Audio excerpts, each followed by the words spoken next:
The latest Pompey news, updates every day from the Pompey Sound news desk. Alfie Devine's goal ended Portsmouth's 4-match unbeaten run and moved Preston North End back to the fringes of the playoff places. The Tottenham Hotspur loanee headed in the only goal in a tight encounter to give the Deepdale fans only their second win in the last 8 home league games. The Lily Whites' new club record signing Callum Lang was not fit to play against his former club, who remain in relegation trouble despite their improved recent form. Portsmouth boss John Mousinho was furious, however, as referee Adam Hercheg failed to award a penalty after Jordan Storey had clumsily brought down Adrian Segecic just inside the penalty area. Pompey travelled north with some confidence, despite a 53-year wait for a win at Deepdale, after last week's victory over West Bromwich Albion, and an unexpected midweek rest following the postponement of their fixture against Ipswich Town. They also handed a debut to deadline day signing Jacob Brown, and brought on Santos winger Gustavo Caballero in a squad revamped over the winter transfer window. They had a loud shot for a penalty, with Segecic seemingly fouled by Storey, but the unsighted official waved it away, leaving Pompey players with heads in hands and Mousinho livid on the touchline. Preston's playoff push has been flagging, but Devine got it back on track, seeing one deflected shot loop narrowly wide before he was unmarked to arc a header into the top corner from an excellent Andrija Vukcevic cross. Goalkeeper David Cornell ensured the lead was intact at half-time with a superb diving save from Andre Dozzell, who claimed the winner when the sides met at Fratton Park in August. Pompey dominated the second half but largely wasted their 14 corners, and when they did get one right, Melenik Ali swung and missed when the ball fell at his feet 10 yards out. Ebu Adams' header was cleared off the line. Ali had another close-range shot blocked, and then saw his cross fired over the bar by Mackenzie Kirk as Preston threatened to crumble under the siege. It intensified in added time as John Swift's in-swinging corner was tipped onto the crossbar by Cornell, and from the resulting set-piece, Connor Ogilvy's header was saved by the Preston keeper. Preston debutant Andy Moran, on as a substitute, missed a great chance to settle it deep in added time as he raced clear, only for Pompey keeper Nico Schmid to sprint out and block his shot. We were the better side, simple as that. Everyone who saw the game acknowledges it in their own way.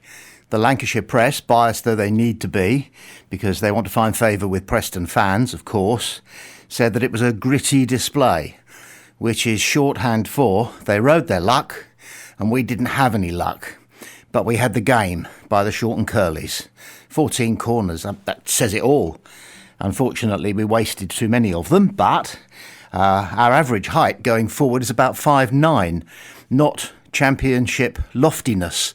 Hopefully that is being corrected as the new squad takes shape. But we were the better side. Even Paul Heckingbottom, and this is rare for a manager to kind of admit that they stole 3 points off us, but they did. And John Mousinho seemed after the game to take comfort from the fact that we played well. And frankly, at this stage in the season, you'd rather be playing well and sometimes get cheated out of 3 points, or even a point, than to play badly and nick a point or even nick a win. Because that, although points on the table are important, if you're playing well, you're more likely to pick up a glut of points as the side is polished further and further. So all in all, disappointing result, and no points, of course, is disappointing. And our position in the league doesn't look good on paper, but the performance against Preston was excellent, and so you can almost say that's 5 wins without defeat. Yeah, I mean, obviously I know why we came away with nothing, because we ultimately didn't put the ball in the back of the net, but it was certainly a game that in the moment, and I think on reflection we'll come away from thinking we definitely should have taken more from the game. I thought controlled the game for large parts, particularly in the second half. I think Preston maybe had one shot, which was that one towards the back end when we were just completely open on the break, but apart from that, I thought it was a very, very good display, apart from the probably just putting the ball in the back of the net in Preston's box. I was really pleased with the performance. Obviously we've lost the game, so I'm disappointed, but I can't come away from the changing room with anything other than sort of pride in the effort that the lads have put in on a very, very difficult surface as well. I thought we played at the right times, we went more direct at the right times, and the performance on the whole was excellent. Yeah, Preston had the opportunity. They put the ball in the back of the net from one moment where we were exposed, and we didn't do the same. We had some really good opportunities. some chances. Yeah, a couple of really good chances. I think in the 6-yard box, I think Segs had the one where he cuts in as well. So I thought there was more than enough. We've we've been guilty at times this year of not creating enough, but I don't think today was one of those. Penalty. I'll go and speak to the referee and just ask him his opinion, because he ends up giving a goal kick. But it's a Stonewall penalty in my opinion. I thought it would. I thought we looked more threatening from the set pieces as the game went on. Obviously some disappointment in the deliveries. I think 4 of our corners went out for goal kicks, which needs to be better, particularly when they're in swingers. I know it's a difficult surface, but I still think we need to be better here. And when we did put the ball in the box with some quality, we looked really dangerous. Yeah, I think you've got to strip back. You've got to separate the two. Look at the result. Look at the performance. The result was disappointing. The performance, for the most part, was good. And if we keep coming away to sides at this level and perform as well as we have done here, once we get a couple of players back and once we sort of add in terms of a little bit of creativity and a little bit of ruthlessness in the final third, I think we'll be fine. Yeah, we've just got a lot of big games coming up. We've got sort of game after game in February. It's a very, very busy month, so it's disappointing we didn't get it off to a positive start, but we'll move on. I thought it was a really good debut, led the line well, probably restricted to few chances, and then the plan was always to bring him off around 60. Yeah, it was an encouraging 1-0 defeat, because their goal was a fluke. We could have scored a hatful. We only needed to convert one of those corners, and we didn't even we did come close a couple of times with those corners, but we haven't really got anybody to aim for with corners, so it'll be interesting to see whether we start to develop some flashy corners with short corners and pulling the ball back and what have you. We were sending our corners sometimes very long, and I was always surprised, weren't you, that Connor Ogilvie wasn't lurking beyond the far post. Because if we have a player in our midst at the moment who wins more than 50-50 of his balls in the air with his head, it's Ogilvie.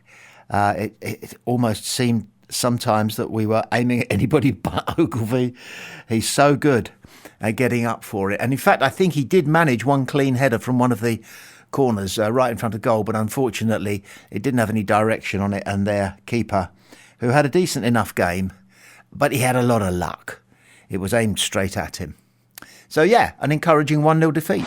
Jacob Brown was delighted to make his debut for Pompey, even if it was not the outcome the forward desired. He was thrown straight into the starting lineup to face Preston at Deepdale after making a deadline day loan switch from Luton. Despite a lively showing in the northwest, Alfie Devine's header ensured the visitors slipped to a 1-0 defeat. It meant a promising unbeaten run came to an end, but Brown enjoyed his first chance to play in front of the Blues faithful. He said, "It was my first time starting a game for quite a while, so it felt great just to be out there on the pitch again. As soon as I signed here, I just wanted to get straight down to business and start training with all the lads. The chance for me to play in the Championship again was key, and so was the role of the fans who were so great.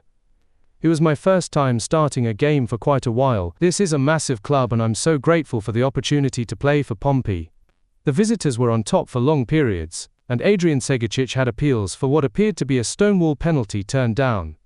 Brown said, "We had a lot of chances, particularly towards the end, and were putting a lot of pressure on Preston.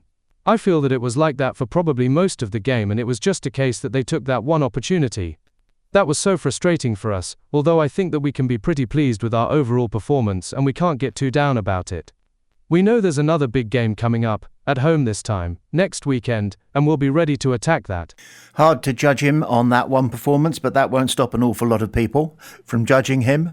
It was a very tricky surface. It was beyond a tricky surface. It was impossible, frankly, and he didn't know anybody he was playing with.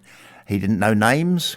He didn't know he didn't know, for example, he may have been told, but he didn't know for sure that Segacic was always going to cut inside onto his favoured left foot whenever he got the ball out wide on the right. He wasn't to know that. And he wasn't to know, but I think he probably learned it pretty quickly, that Ali can get to the byline and thump it across fast and hard and low. And he may decide that he's going to arm himself with those two bits of knowledge, for example, next time he turns out in a blue shirt.